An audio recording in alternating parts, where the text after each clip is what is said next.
The papers were in a manila envelope, and he set them on the kitchen counter the way you set down groceries, without ceremony, without eye contact, with the particular efficiency of someone completing a task they've been rehearsing for a long time.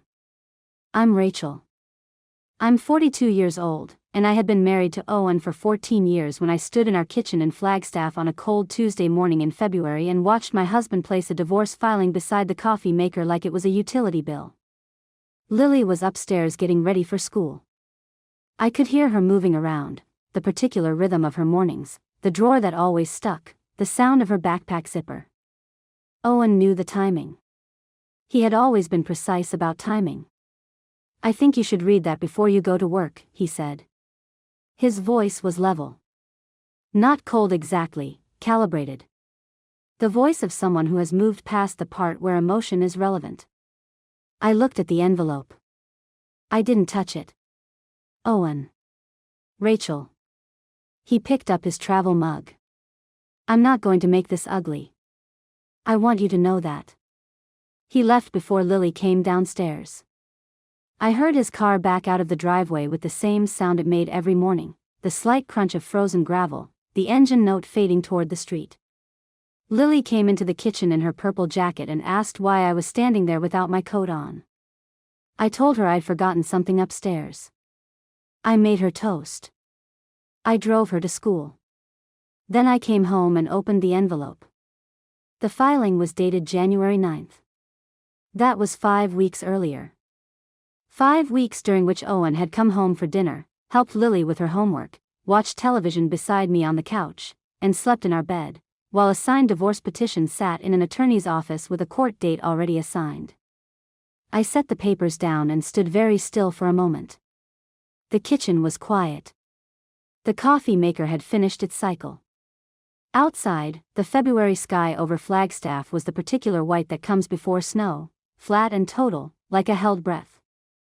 Something shifted in my chest that I couldn't immediately name. Not grief, not yet.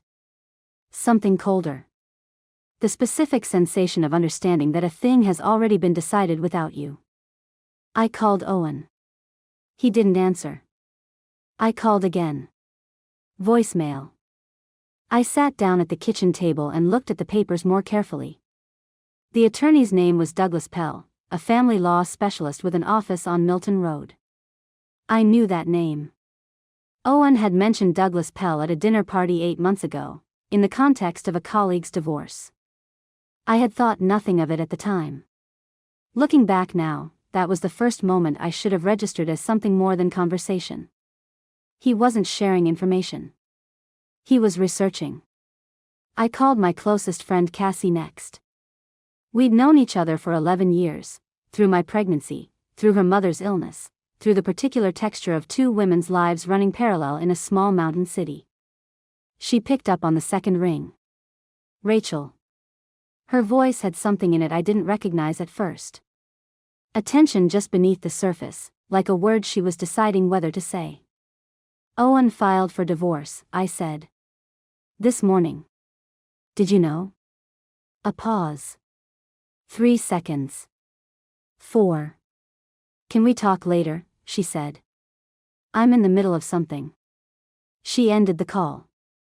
I put my phone down on the table and looked at it for a long moment. Outside, the first flakes of snow had begun to fall. By the time I got to school that morning, I had tried 4 more people. Owen's sister Brooke, who said she needed time to process. His mother Diane, who said she was sorry but that Owen had made his decision and she respected it.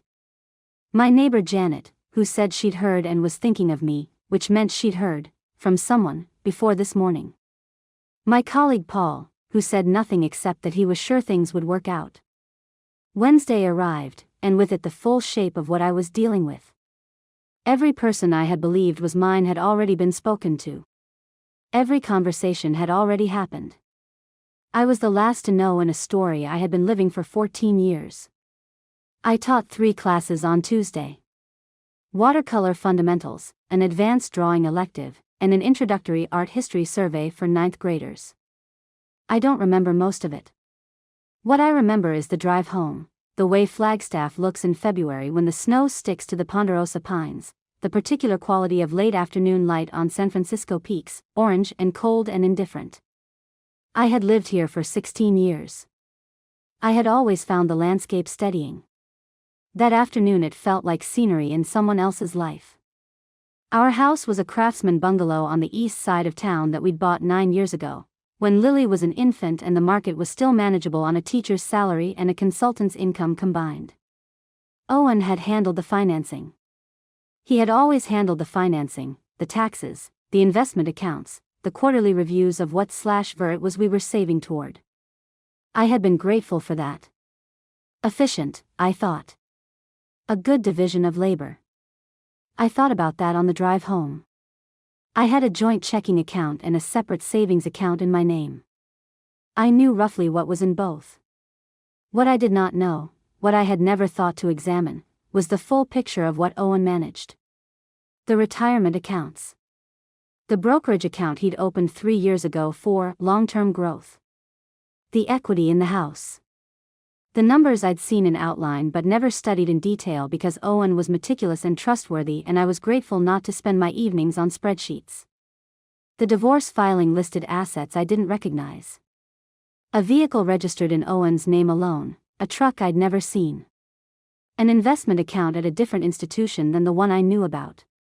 A storage unit on Route 89 whose monthly fee appeared in the document as an existing expense. I sat at the kitchen table after Lily went to bed and went through 14 years of financial assumptions the way you go through old boxes, carefully, because you don't know what you'll find, and because some of what you find will rewrite the story you thought you'd been living. I hadn't been inattentive. I'd been trusting. Those aren't the same thing, but they produce identical results. Owen came home that evening. He was courteous.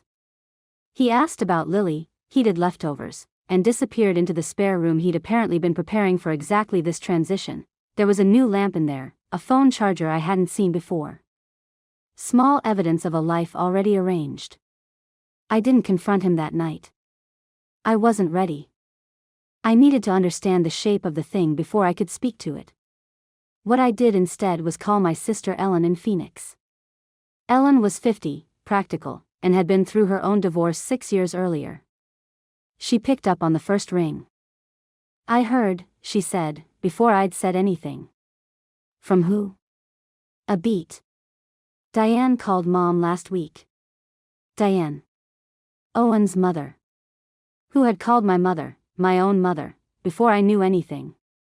My mother, who lived 45 minutes from Ellen and had apparently said nothing to me, not a word, not a text, not a signal of any kind. I held that information for a moment. "Mom knew," I said. "She didn't know what to do," Ellen said carefully. I understood then something that I would spend months fully processing. I had been inside a network of people who all knew more than I did, who had all made the same decision, to let Owen control the timing, to let him choose when I found out. Every single person had deferred to him. And in doing so, every single person had chosen a side without appearing to. That's a particular kind of betrayal. The passive kind. The kind that wears the face of staying out of it. I gave Cassie 3 days before I called her again. I needed those 3 days to stop feeling the specific sting of that 4-second pause, to get past the impulse to interpret it generously, to find the explanation that didn't mean what I feared it meant. I'm good at generous interpretation. 14 years of marriage had refined that skill considerably. On Friday I called her from my car, parked outside the school after the last bell. "How long did you know?" I asked. No pause this time. "Rachel." "How long?" She exhaled. "He called me in November. He said he was planning to file and he said he wanted someone looking out for you." That's how he put it. November.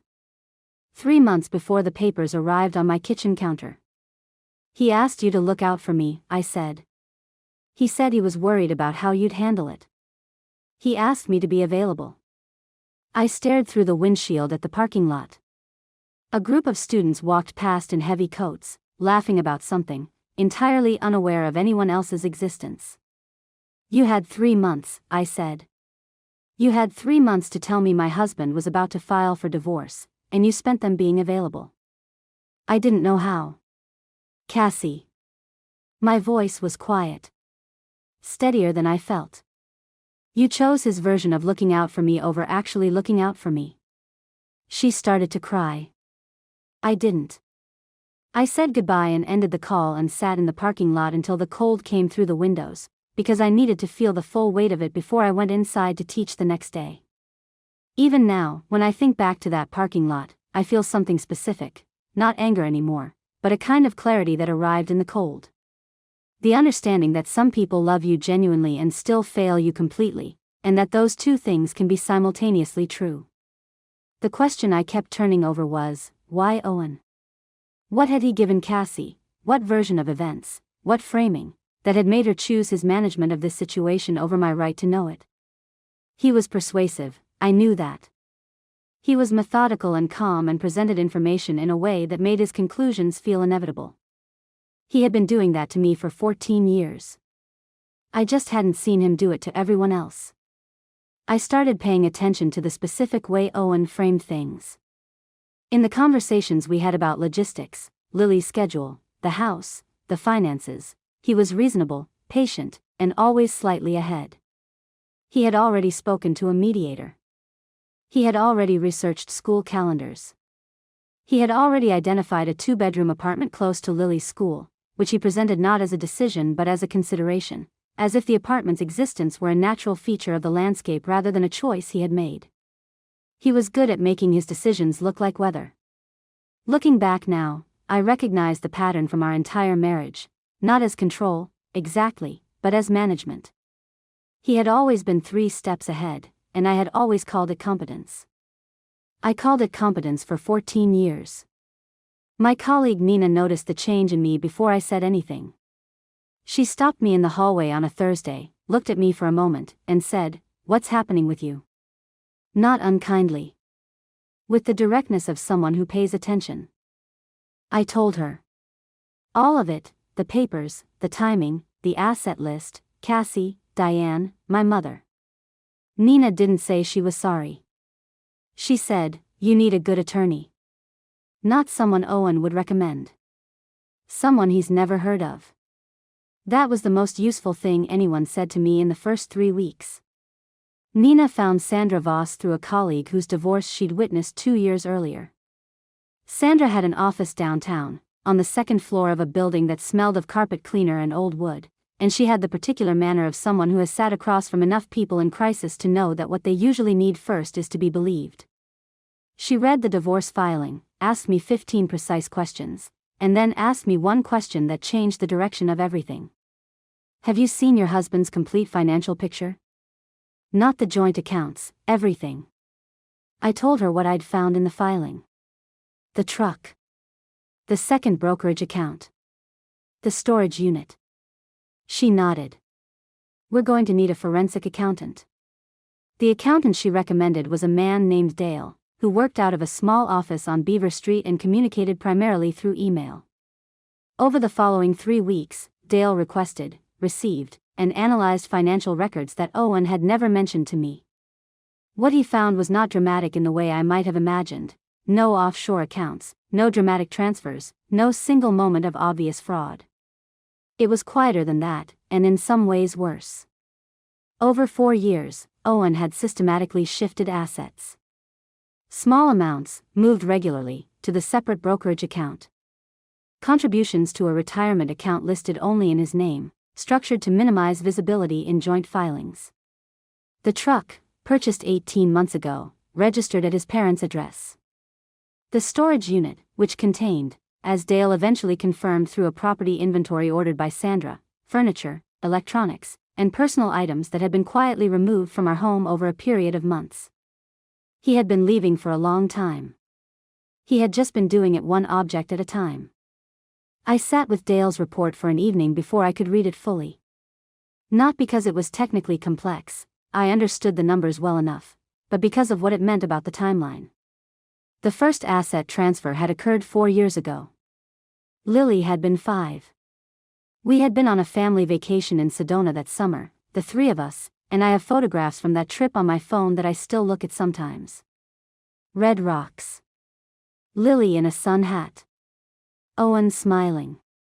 I understood then that I had been constructing a version of my marriage from what I could see, and he had been constructing a different version in the spaces I wasn't watching. Neither version was entirely false. That's what makes it so difficult to name. Sandra filed our response to the divorce petition in early March.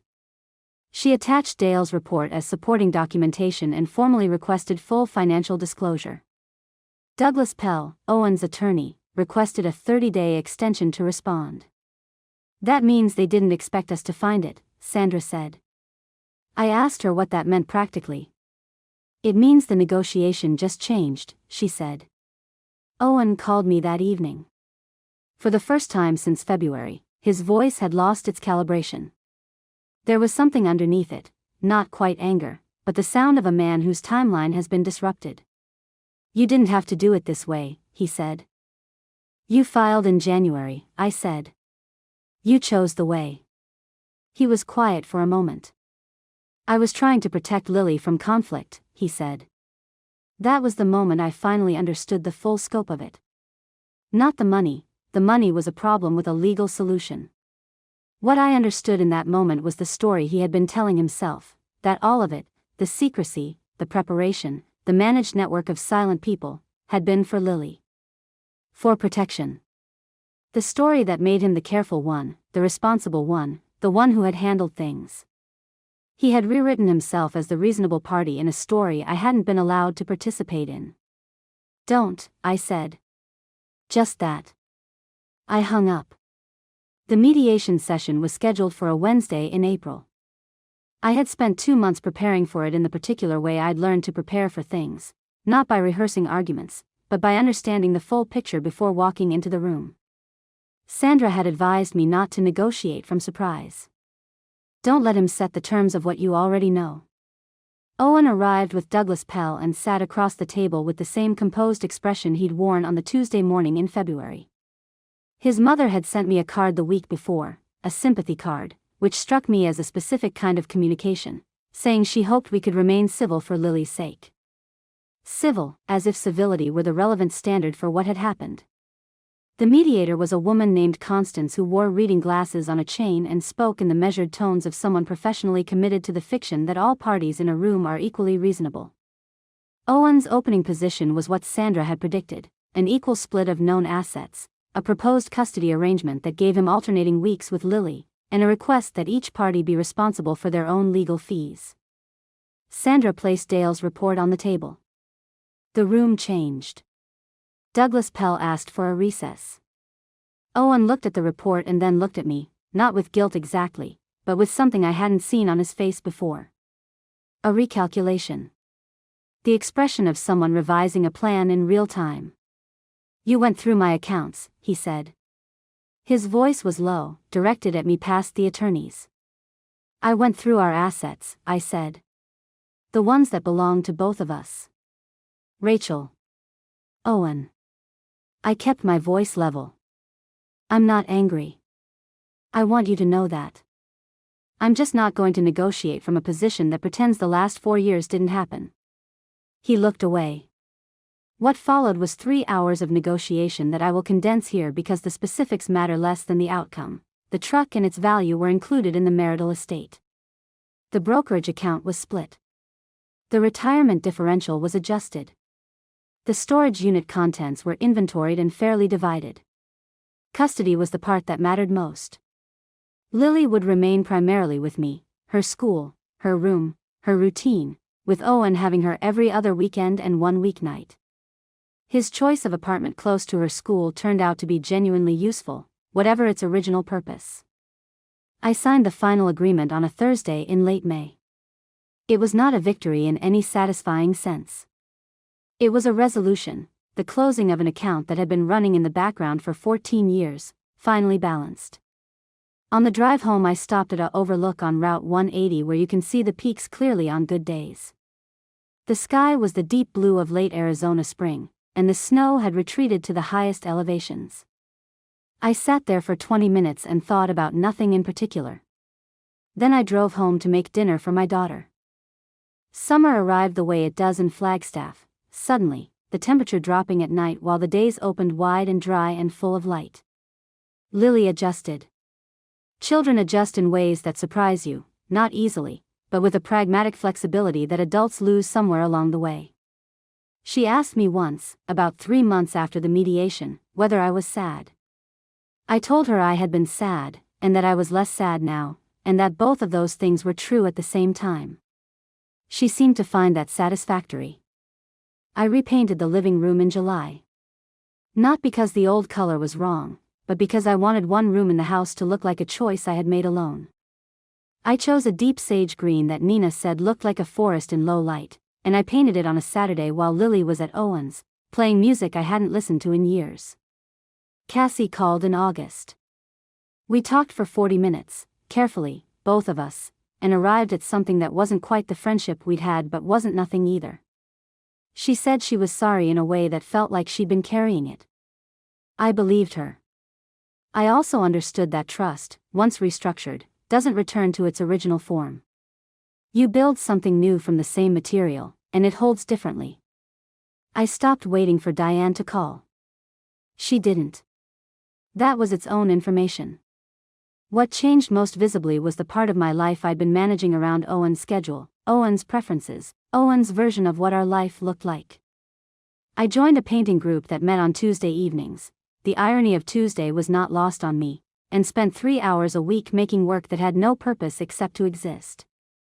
I applied for a department head position at school that I'd been turning over in my mind for 2 years without applying, because the timing was never right, because something always needed managing at home first. I got the job. I understood something in the weeks after the interview that I hadn't fully articulated before. I had been making myself smaller in the margins of someone else's carefully managed life and calling it partnership. The difference between the two is not always obvious from the inside. Owen and I found a functional co-parenting rhythm by the fall. We communicated about Lily, her school performance, her activities, her health, with a clean professionalism that was, in its own way, more honest than most of our married communication had been. He was good with her. That had always been true and remained true. I held on to that. The storage unit contents, when we divided them, included a box of photographs from our early years, before Lily, before Flagstaff, from the first apartment in Tucson where we'd lived on almost nothing and thought that was temporary. I kept the photographs. I put them in a box in the hall closet, not out of sentiment exactly, but because Lily might want them someday, and some things are better preserved than discarded even when you're no longer sure what they mean. The sage green living room looks different at different times of day. In the morning it's almost gray. By afternoon it's warm, like something living. At night, with the lamp on, Nina was right, it does look like a forest. I sit in it most evenings now, after Lily is in bed, and I read, or I sketch, or I simply sit with the quiet that used to make me uncomfortable and now feels like something I've earned. I don't know what the next version of my life looks like in specific terms. I know what it feels like, steadier than anything I had before. More mine. That's enough to work with. What Owen built over 4 years wasn't primarily a financial scheme, it was a narrative infrastructure. He controlled not just the money but the information, who knew what, when they knew it, how it was framed. By the time the papers arrived on that Tuesday morning, he had already spoken to his mother, his sister, Rachel's closest friend, and likely others. He had shaped the story before Rachel could enter it. That level of coordination doesn't happen impulsively. It requires sustained, deliberate effort, and a particular belief that you are entitled to manage other people's realities. What makes this story psychologically distinct from straightforward betrayal is the complicity of the surrounding network. Cassie, Diane, even Rachel's own mother had all received Owen's version of events before Rachel received anything. And each of them, in their own way, made the same calculation, that Owen's management of the situation was reasonable, that their role was to wait and be supportive, that Rachel would be fine. What none of them examined was the act of choosing, because staying silent when you have information is a choice, and it is never neutral. Every person who knew and said nothing handed Owen more time, more control, more narrative authority. The financial dimension is worth examining closely, because it reveals the timeline of Owen's true departure. The first asset transfer occurred 4 years before the filing. That means that at Lily's 5th birthday, at the Sedona vacation, at every ordinary Tuesday and Sunday and family dinner in that 4-year window, Owen had already made a decision he hadn't shared.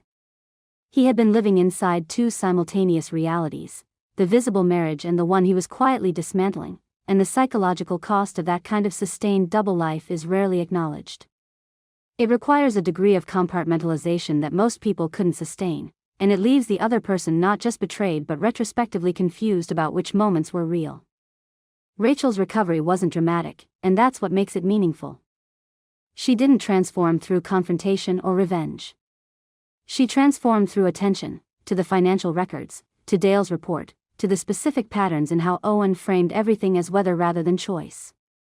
And then, more quietly, she turned that same attention to herself, to the department head application she'd been delaying, to the painting group, to the sage green room she painted alone on a Saturday. She rebuilt not by becoming someone new but by reclaiming the parts of herself she had been managing down to fit inside someone else's life. The detail of the storage unit, furniture and personal items quietly removed over months, is the one that says the most. It's the physical evidence of a departure so gradual it was invisible. And it raises the question that every detail in this story eventually circles back to: how long can a person leave so slowly that no one notices? What I keep coming back to in Rachel's story is that word Owen used, protection. He said he'd been protecting Lily from conflict. And maybe part of him believed that. Maybe that's the most unsettling thing of all, that the story we tell ourselves about why we do what we do can be almost completely disconnected from what we're actually doing to another person. Rachel wasn't protected. She was managed. And there's a version of care that looks like protection from the outside but functions as control, because it removes the other person's ability to participate in their own life. The quiet strength in this story isn't the legal win, or even the rebuilt independence. It's the moment Rachel said don't, just that one word, and hung up. After 14 years of generous interpretation, she finally stopped interpreting. She just stopped. And sometimes that's the whole of what recovery looks like, not a transformation, just a decision to stop translating someone else's choices into something you can live with.